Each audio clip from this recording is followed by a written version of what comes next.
Hey guys, it's Code Synthesizer, and so today we're going to be looking at CSS animations.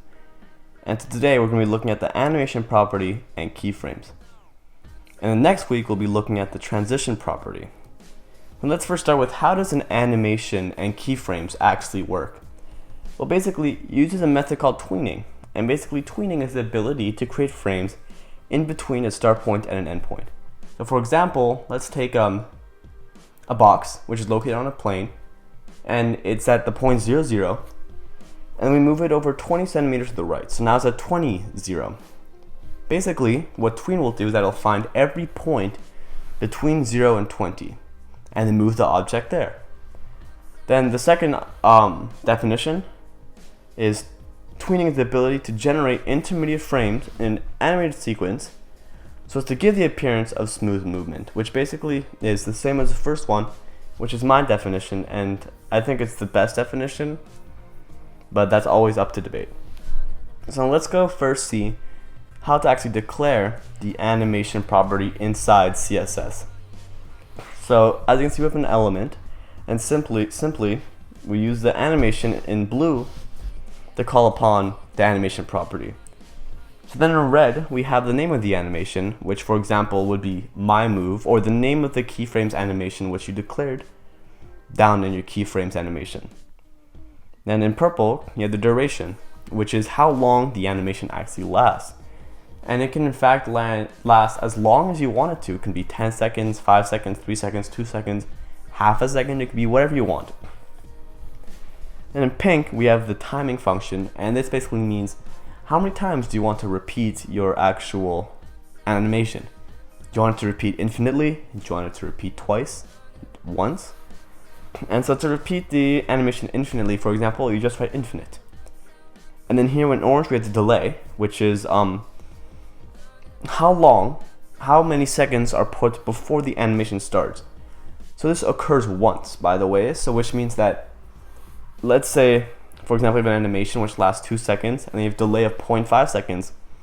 It'll delay at first for 0.5 seconds, and then it'll play the animation for 2 seconds, and let's say it's on infinite, it will not delay another 0.5 seconds. So it'll only delay once.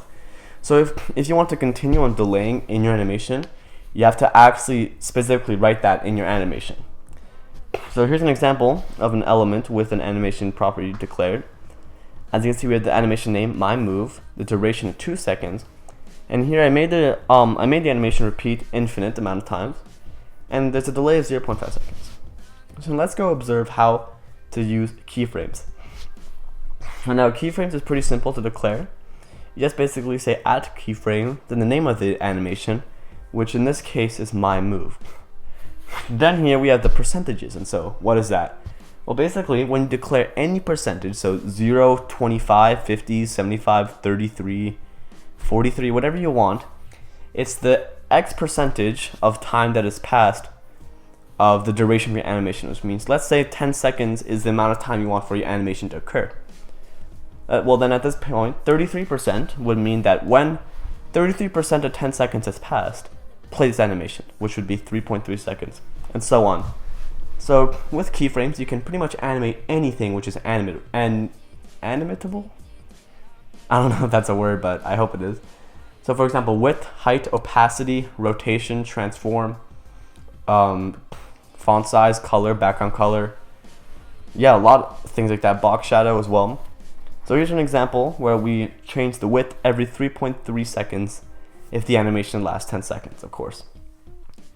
So now we're going to dive into CodePen, and I'm going to show you some actual examples of how to implement CodePen, or implement keyframes. Sorry. Alright, let's go. Okay, so now we have jumped into CodePen, and so I'm not going to use any compiler or anything, just so that way it's not too complicated for your new CSS users. So I'm just going to create a div with the class of box. I'm just going to close it, and so now I'm going to call on the box, and I'm just going to give it some basic variables. I'm going to give it a width of 200 pixels, a height of 200 pixels, a background color of, I don't know what color that is, and border dash radius, let's say of 0.3 em. Alright, perfect. So now we're going to call the animation, and I'm going to say move 3 seconds infinite. So now we're going to say at keyframes move.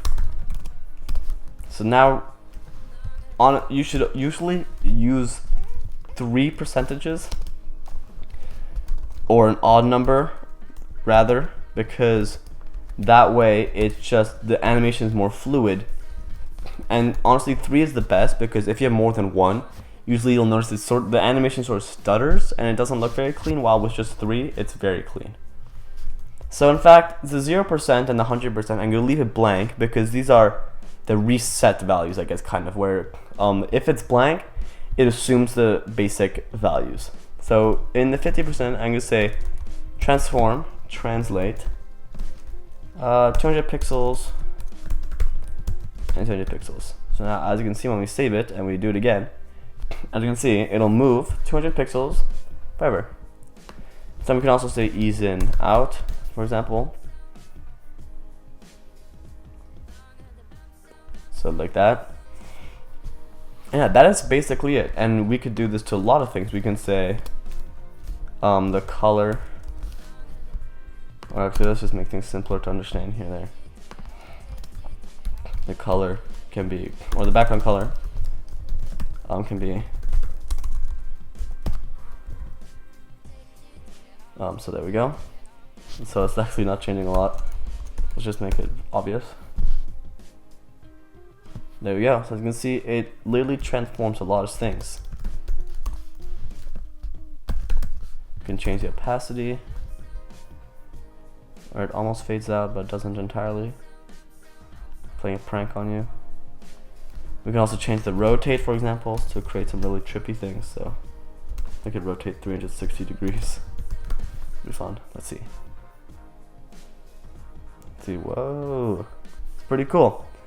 So this is how I use keyframes. And so now you can use keyframes to hover over objects, but I do not advise it, because at that point it's better to use transitions, just because keyframes are more for animations which repeat, while transitions are more for animations which occur on certain events. Which is why I don't use keyframes a lot, but still good to know, and it's still good to have around in case you may need it. And I personally use it for loading. So let's say, for example, you have 3 dots that bounce up and down while the page is loading. Keyframes is perfect to animate that, while transition is not. So that's why you should use keyframe. It's more for static animations which do not change. So I've been Code Synthesizer, guys. I hope you enjoyed that video, and I'll see you next week, and we'll discuss transition property and how to use it. Bye.